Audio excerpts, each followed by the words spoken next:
Og nagkuyog na pud ning way mga lingaw kaya napoy nanapit na mo og kaon amo na ni ang champion sa among manupsupay og bukog diri karon. Mag-picture sa dami-daan kay para na ay remembrance na mo.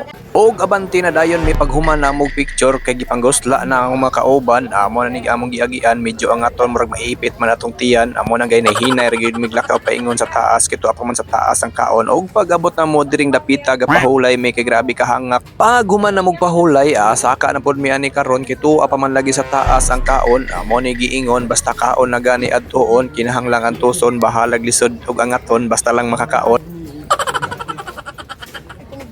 Ug pag-abot na mo diring dapita ning sulod na pud mi aning murag tanil paingon sa taas nga naay daghang hagdanan kay tuwa pa man lagi sa taas ang kaon amo ning dali na intaon migsaka kay gigutom na kaayo.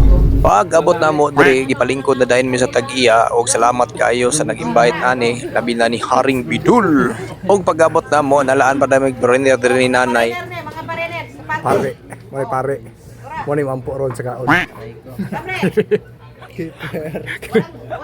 Tubis mo rin.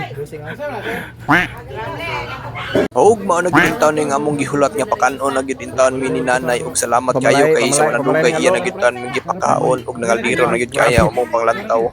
Og mao na dinay nahitabo sa among kaon diri karon amo na ni si Alo kusog kay mo kaon og fried chicken. Og na pa siya patring-trilling sa iyang paghungit, okay kayo.